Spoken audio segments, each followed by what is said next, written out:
ఈ రోజు ఈ వీడియోలో గ్యాంబ్లర్స్ అనే మూవీ గురించి మాట్లాడుకుందాం. సంగీత్ శోభన్ లీడ్ గా చైతన్య కేఎస్కే డైరెక్షన్ లో వచ్చిన మిస్టరీ థ్రిల్లర్ ఇది.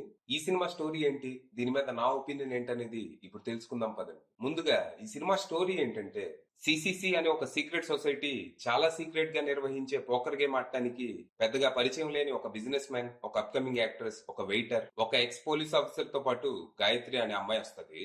అయితే వీళ్ళలో అందరూ గేమ్ ఆడి డబ్బులు సంపాదించడానికే రారు. కొందరి మోటివేషన్స్ వేరే. కొంతమంది ఆ క్లబ్ లో దాగి ఉన్న 100 కోట్ల విలువైన లేడీ బర్డ్ అనే డైమండ్ ని కొట్టేయడానికి వస్తారు. ఇక వీళ్లతో ఈ గేమ్ ఆడించడానికి ఏంజెల్ అనే ఒక పెద్ద దొంగ బాబా ఆ క్లబ్ కి హోస్ట్ గా వస్తాడు. తన మాయలు మోసాలతో జనాల్ని మభ్యపెడుతూ ఆశ్రమం ముసుగులో డ్రగ్స్ దందా చేసే ఒక దొంగ బాబా అన్నమాట ఈ ఏంజెల్. తనకి పేకాట అంటే అస్సలు నచ్చదు. పేకాట వ్యసన పరులు ఎక్కడున్నా వెతికి మరీ చంపుతూ ఉంటాడు. దీనికి కొన్ని కారణాలుంటాయి. ఇలాంటి వాడు కొన్ని ప్రత్యేక పరిస్థితుల్లో ఆ క్లబ్ కు వచ్చి ఈ గేమ్ ని హోస్ట్ చేయాల్సి వస్తుంది. మరి తర్వాత ఏం జరిగింది, అసలు ఆ గేమ్ ఆడటానికి వచ్చిన 5గురు ఎవరు, వీళ్ళకి ఈ ప్లేస్ గురించి ఎలా తెలిసింది, వీళ్ళల్లో కొంతమంది వెతుకుతున్న ఆ లేడీ బర్డ్ డైమండ్ ఏంటి, దాని వెనుకున్న కథ ఏంటి, ఇంతకీ పేకాట్ అంటే అస్సలు పడని ఏంజెల్ ఆ క్లబ్ కి ఎందుకు వచ్చాడు, ఆ గేమ్ ఎందుకు హోస్ట్ చేస్తున్నాడు, తన ఇంటెన్షన్స్ ఏంటి, అసలు తన కథ ఏంటి, చివరికి ఈ గేమ్ ఎలా ముగిసింది అనేది మీరు సినిమా చూసి తెలుసుకోవాలి. ఇక ఈ సినిమా ఓకే గడిచిపోయింది. ఫస్ట్ హాఫ్ చాలా బోర్ కొట్టినా సెకండ్ హాఫ్ మాత్రం పర్లేదు అనిపించింది. యాక్చువల్ గా సినిమాలో ఉన్న మూల కథ ఇంట్రెస్టింగ్ గానే ఉంటది, కానీ దాన్ని అంతే ఇంట్రెస్టింగ్ గా తెరకెక్కించడంలో దర్శకుడు విఫలమయ్యాడు. ఆయన రాసుకున్న స్క్రీన్ ప్లే చాలా బేసిక్ ఉండింది. ఏ ఒక్క క్యారెక్టర్ ని కూడా ఫుల్ గా ఫ్లెష్ అవుట్ చేయలేదు. ఈ సినిమాలో దాదాపు 7-8 మెయిన్ క్యారెక్టర్స్ ఉంటాయి. అందరికీ ఒక కథ, ఆ కథలో ఒక సమస్య ఉంటది. అయితే ఏది ఫుల్ గా ఎక్స్ప్లోర్ చేయరు. అన్ని కథలకి 5 నిమిషాలు టైం ఇచ్చి పై పని చూపించి వదిలేస్తారు. దీని వల్ల మనం ఆ క్యారెక్టర్స్ కి గానీ, వాళ్ళ కథలో ఉన్న ఎమోషన్ కి గానీ అసలు ఏ మాత్రం కనెక్ట్ కాము. కొద్దో గొప్ప సంగీత్ శోభన్ ప్లే చేసిన ఏంజెల్ క్యారెక్టర్ ని కొద్దిగా ఎక్స్ప్లోర్ చేసినట్టు అనిపించినా అది అంత ఇంపాక్ట్ఫుల్ గా ఏమి ఉండదు. అసలు ఈ క్యారెక్టర్ ఐడియాలజీ ఏంటి, మోటివేషన్స్ ఏంటి అనేది సినిమా అయిపోయినా మనకు క్లారిటీ ఉండదు.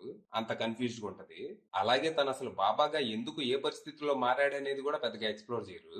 జస్ట్ లాస్ట్ లో ఒక సెంటెన్స్ చెప్పి వదిలేస్తారు. సెంటెన్స్, వాడు అలా బాబాగా మారాడు, అంతే. ఇక ఈ సినిమాలో క్యారెక్టర్సే కాదు, ముందు చెప్పుకున్నట్టు స్క్రీన్ ప్లే కూడా అంతంత మాత్రంగానే ఉంటది. మిస్టరీ థ్రిల్లర్ అంటే మంచి మంచి ట్విస్ట్లు, ఇంటెన్స్ మూమెంట్స్ ఎక్స్పెక్ట్ చేస్తాం, కానీ ఇక్కడ అలాంటివి ఎక్కువ ఉండవు. ఫస్ట్ హాఫ్ లో అయితే అసలే ఉండవు. ఫస్ట్ హాఫ్ చాలా లేజీ రైటింగ్ తో బోరింగ్ గా సాగుతుంది. క్యారెక్టర్స్ ని, ప్లాట్ ని ఎస్టాబ్లిష్ చేయడానికే ఫస్ట్ హాఫ్ గడిచిపోద్ది. ఇంటర్వెల్ బ్యాంగ్ కూడా ఏం ఉండదు. అందరూ గేమ్ ఆడటానికి కూర్చోగానే నౌ గేమ్ బిగిన్స్ అంటాడు ఇంటర్వెల్. ఇక ఫస్ట్ హాఫ్ తో పోలిస్తే సెకండ్ హాఫ్ చాలా బెటర్ ఉంటది. ఇక్కడ కొన్ని మంచి ఇంటెన్స్ మూమెంట్స్ తో పాటు ఫన్నీ మూమెంట్స్ కూడా ఉంటాయి, విచ్ వాజ్ సర్ప్రైజ్. ఇక ఈ సినిమా క్లైమాక్స్ జస్ట్ ఓకే అనిపించింది. దర్శకుడు తనకున్న లిమిటెడ్ రిసోర్సెస్ తో ఒక ఖేయాటిక్ క్లైమాక్స్ ని ప్లాన్ చేశాడు, కానీ ఇక్కడ ఎడిటింగ్ పూర్ గా ఉండటంతో క్లైమాక్స్ ఇంపాక్ట్ తగ్గింది. ఈ సినిమాలో ఉన్న అతిపెద్ద మైనస్ల్లో ఎడిటింగ్ ఒకటి. చాలా సీన్లు సడన్ గా అబ్రప్ట్ గా కట్ అయిపోతూ ఉంటాయి. ఫస్ట్ 10 నిమిషాలు చూసి అదేదో ఎడిటింగ్ స్టైల్ అనుకున్నా, తర్వాత అర్థమైంది కాదని. ఇక పర్ఫార్మెన్స్ విషయానికి వస్తే సంగీత్ శోభన్ తన పాత్ర వరకు పూర్తిగా న్యాయం చేశాడు. నెగిటివ్ షేడ్స్ ఉన్న క్యారెక్టర్ లో బానే మెప్పించాడు. ముఖ్యంగా సెకండ్ హాఫ్ లో కొన్ని సీన్స్ లో తన యాక్టింగ్ చాలా బాగుంది. ఇక ప్రశాంతి, జస్విక, రాకింగ్ రాకేష్ లాంటి వాళ్ళు పర్లేదు అనిపించగా, ఛత్రపతి శేఖర్, భరణి శంకర్, శ్రీకాంత్ అయ్యంగర్ లాంటి వాళ్ళు టెరబుల్ పర్ఫార్మెన్స్ లతో నిరాశపరిచారు. మేబీ వాళ్ళ క్యారెక్టర్స్ తో నాకు అంత కనెక్ట్ లేకపోవడం వల్ల వాళ్ళ ఓవర్ యాక్షన్ లాగా అనిపించిందేమో. ఇక టెక్నికల్ గా సినిమా పర్లేదు. ప్రేమ్ సాగర్ అందించిన సినిమాటోగ్రఫీ బాగుండగా, శశాంక్ తిరుపతి అందించిన పాటలు, బ్యాక్గ్రౌండ్ స్కోర్ పర్లేదు అనిపిస్తాయి. ఇక ఎడిటింగ్ అండ్ విఎఫ్ఎక్స్ నాసి రకంగా ఉండగా, ప్రొడక్షన్ వాల్యూస్ డీసెంట్ ఉన్నాయి. ఇక డైరెక్టర్ చైతన్య కేఎస్కే విషయానికి వస్తే తన పనితనం జస్ట్ ఓకే అనిపించింది. సినిమాలో కొన్ని కొన్ని సీన్స్ చూస్తే మనోళ్ళలో విషయం ఉందని మనకు అర్థమైంది, కానీ ఇంకా పదును పెట్టాల్సిన అవసరం ఉంది. ఫైనల్ గా చెప్పేది ఏంటంటే, ఈ సినిమా నేను థియేటర్కి వెళ్ళి చూడటానికి చాలా ఇబ్బంది పడాల్సి వచ్చింది.